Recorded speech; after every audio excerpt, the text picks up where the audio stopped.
요한복음은 한 30년 정도 후에 써졌다 그래요.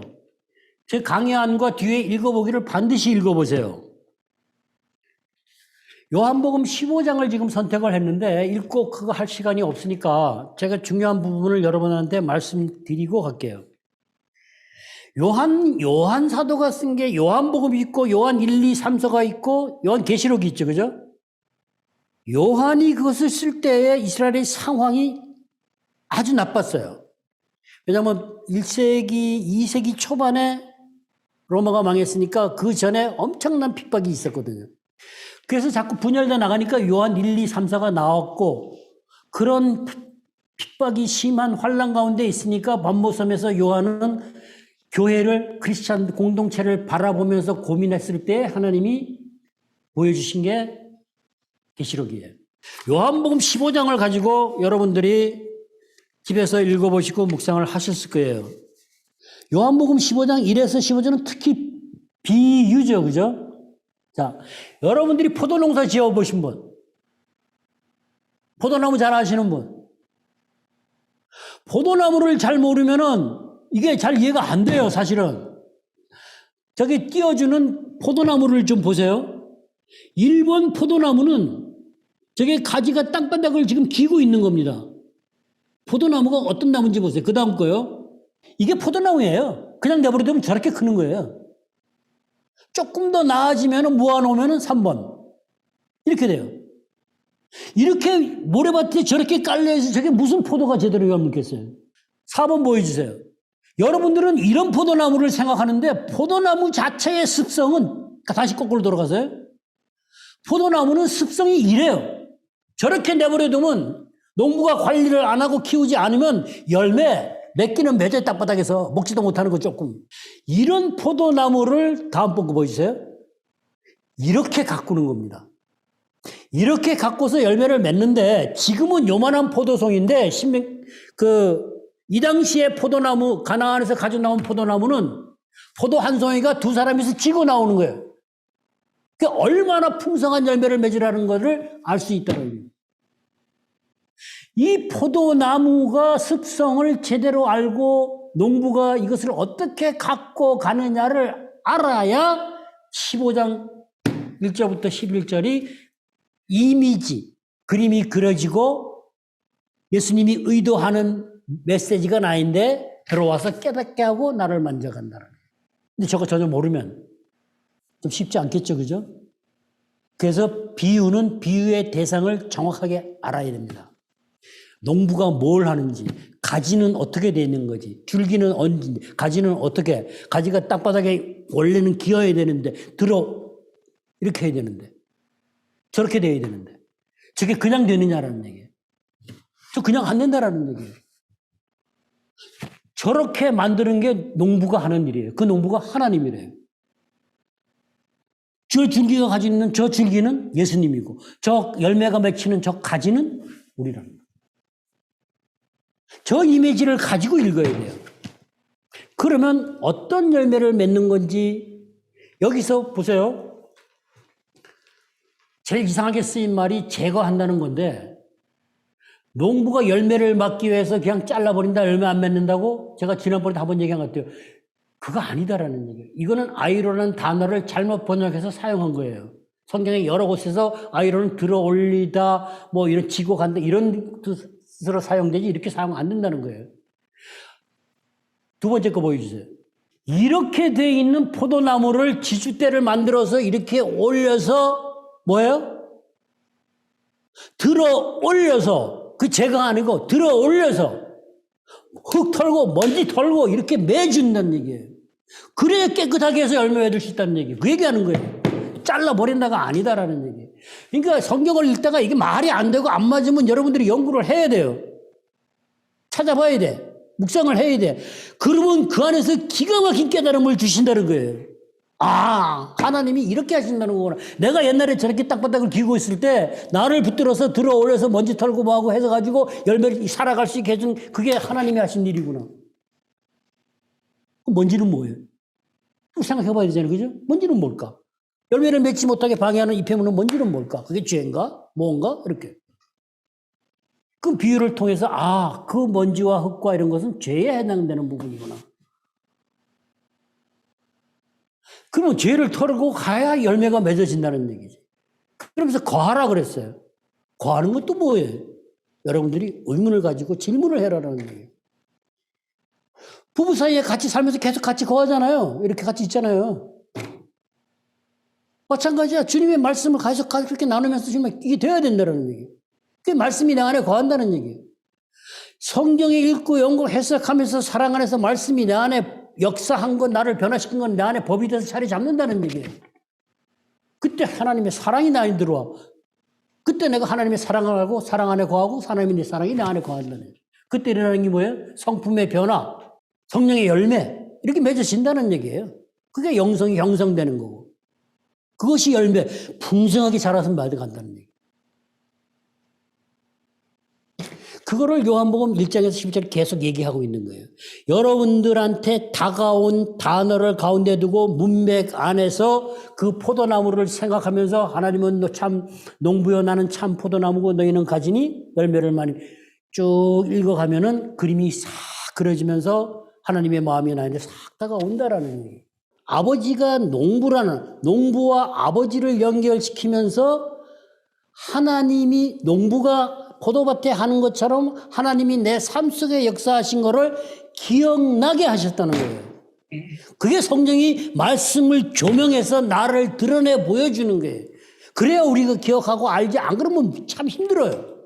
잘 몰라요, 사실은. 그리고 애써 감추고 아니라 그러려고 그러고. 아닌 척하고 괜찮은 척하고 죄 없는 척하고 산다라는 얘기예요. 그러니까 단어 하나가 너무너무 중요하다. 비유의 특성을 알아야 된다. 권사님이 포도나무의 습성을 알았다 그랬어요. 땅바닥을 기는 건 줄. 땅바닥을 기는 게 아니고 이렇게 처음부터 이렇게 되어 있는 나무라 생각하면 그거를 깨달을 수가 없어요. 그러니까 비유라는 그 안에서, 단락 안에서 단어를, 비교하는 단어를 정확하게 알아가고 특성과 습성을 알아갈 때 왜 이렇게 비유해서 얘기하시느냐가 깨달아진다. 그 그림을 통해서. 그래서 비유는 예수님의 독특한 방법이고 그 안에서 예수님의 말씀을, 음성을, 메시지를 들을 수 있다는 겁니다. 그렇게 하기 위해서 만들어 놓으신 거기 때문에 우리는 바르게 접근만 해가면 돼요. 우리는 그 노력은 해야죠. 하나님 만나는데. 그죠? 그러니까 친구 만나는 것도 아니잖아요. 그러면 하나님을 만나면 하나님의 사랑과 임재 가운데서 대박을 치는데 왜 그 시간 투자 안 해요? 해야죠. 설거지 하다가도 생각하고 뭐 화장실 가서도 생각하고 일하가도 잠깐 하면서 그걸 가지고 묵상하고 기도하면 성령이 해주신다는 겁니다. 그래서 제가 여기에 누가복음과 마태와 요한의 어떤 배경과 상황과 이런 것들을 강연 속에 마련을 해놨어요. 한번 읽어보시고, 중요한 거는 이것이 없어도 성경 자체로 도움받아서 할 수 있다는 겁니다. 자꾸 제가 얘기하는 게 뚱딴지 같고 말도 안 되는 소리 같은데 그게 사실이에요. 근데 우리가 그동안에 그렇게 안 했기 때문에 어렵게 들리고 난해하게 느껴지는 거예요. 그냥 옛날에 내가 책 읽듯이 읽으면 돼요. 책 읽듯이. 소설책 읽듯이 빠져서 읽으라는 얘기죠. 자세히 저자는 왜 얘기했지? 소나기 올 때 비서 우산은 소나기 왜 우산 씌워줬지? 왜 처마 밑에 갔지? 의미를 발견하려고 노력해라라는 거예요. 그러면 성령이 도와준다는 겁니다. 얼마나 좋아요. 내 혼자 한다면 힘들어 못해요. 그러면 의미를 발견해 가는 과정 속에 하나님은 깨닫게 하고 하나님의 사랑을 부어주고 그 사랑 안에서 우리는 안식도 하고 쉼도 얻고 변화도 경험하고 성품도 바뀌고 완전 대박이에요. 그래야 아까 권사님 얘기한 대로 그것을 그렇게 해서 나한테서만 끝난다면 이기적이죠. 그렇지 않아요. 하나님의 사랑을 경험하면 그 사랑은 흘러나가게 돼 있어요. 그 상황에서 반드시 거의가 나랑 관계된 남편이든 아내든 자식이든 이웃이든 목사든 뭐 팔레스타인이든 북한이든 가게 돼 있다는 얘기예요. 각자 사람마다 다르다는 얘기예요. 내가 처해 있는 상황이. 우리 정자님 같은 오는 손님한테까지도. 각자가 맡은 사람들한테 마음이 가게 돼 있어요. 그러면 가서 말 한마디도 따뜻하게 가는 거고 그 사랑이 느끼게 가는 거예요. 그리고 가지 못하는 난민들이나 이북이나 이런 거 하나님이 앉아서 그들을 불쌍히 여기고 이런 양식을 주라고 기도해라라는 거예요. 그래서 하나님이 시키는 기도를 하면 하나님은 그것을 듣고 역사하신다. 누구처럼? 다니엘처럼. 그 누구나 다 지금 우리가 해야 되고 할 수 있는데 안 하고 있는 것밖에 없다라는 거예요. 자라가면 된다. 그래야 우리가 긍휼한 마음을 가지고 사랑을 가지고 가장 내 가까운 부부 사이 가족 안에서부터 이웃으로 옆으로 계속 뻗어나간다. 그러면 우리가 두려움에 염려에 끌려다니지 않고 하나님 안에서 살아갈 수 있다는 겁니다. 예, 그때그때 지혜를 주시고 다가갈 수 있는 담대함도 주시고 사랑도 주시니까 그 임재는 그게 권능으로 임한. 여기 서 있는 자들이 볼 자도 있다 그랬어요. 다 보는 건 아니지만 그 제자들과 같이 있는 사람 중에 하나님 나라의 현재성, 하나님의 현재 임한 하나님 나라의 축복, 하나님의 임재 사랑을 경험할 수 있는 사람이 있다. 우리도 할 수 있다라는 거예요. 그러니까 너희는 따라와라. 바른 방법으로 접근하면 내가 해주겠다라는 얘기예요, 주님이. 내가 내 생각 때문에 끌려다니면서 힘들어하고 어려워하고 고통스러워하고 괴로워하는데 그거 안 하고 살아도 되잖아요. 그러면 내가 가만히 있으면 하나님이 다 해주냐? 그건 아니에요. 그래서 여러분들이 성경을 바르게 읽고 제일 중요한 거예요. 이 접근을 해야 돼요. 의도된 의미, 저자가 얘기하는 의도된 의미를 발견해 갈 때에 우리는 하나님이 전하는 메시지, 하나님이 성령의 음성을 들을 수 있다는 거예요. 이 안에서 이것이 사랑 안에서 이루어진다는 얘기예요. 이게 권능으로 임하는 거예요. 이때 모든 변화가 일어나는 거예요. 치유도, 세워짐도, 정체성을 확립시키는 것도, 내 병이 고쳐지는 것까지도 이 안에서 이루어져요. 그러니까 우리는 이거를 들어야 된다. 이 과정을 통해서 이리로 와야 된다는 얘기입니다. 이걸 우리가 해야 돼요. 이거 하지 않고는 방법 없어. 왜? 하나님이 이렇게 하라고 뭘 주셨어요? 성경을 주셨다는 얘기예요. 성경. 하나님의 말씀을 기록해서 여기다 남겨놨다는 얘기예요. 얼마나 좋아요. 우리 이것만 가지고 늘어지면 되는데. 근데 그냥 하냐? 아니잖아요. 성령이 같이 해주시니까. 그러니까 부담 갖지 마시고, 어렵다. 그것도 버리시고, 되는 데까지 해가면 돼요. 되는 데까지. 뭐, 다 하려고 할 필요 없어요. 완벽하게 1번부터 100번까지 갈 필요도 없어요. 가는 데까지 가는 거예요. 그러면 전능하신 하나님이, 전지전능한 하나님이 알아서 다가오신다. 야, 너는 여기까지 와야만 내가 해줄 거야. 아니다라는 얘기. 여기 가면 요만큼, 저기 가면 요만큼. 자꾸 이렇게. 그래서 풍성해진다. 열매도 맺어서 자란다. 자꾸. 많아진다. 풍성해진다. 그렇게 여러분들이 누릴 수 있으면 좋겠습니다. 누려야 됩니다. 그래서 이거 하는 거예요. 자, 다음 시간에는 서신서를 할 거예요. 이 열매가 어떻게 이 메시지를 듣고 할 때에 변화를 경험하는데 이게 어떻게 만들어지냐? 골로새서 3장 1절에서 17절을 여러분들이 보세요. 그리고 에베소서 2장 1절에서 10절. 에베소서 2장 1절에서 10절, 골로새서 3장 1절에서 17절을 가지고 해석 여행을 해보세요. 일주일 동안.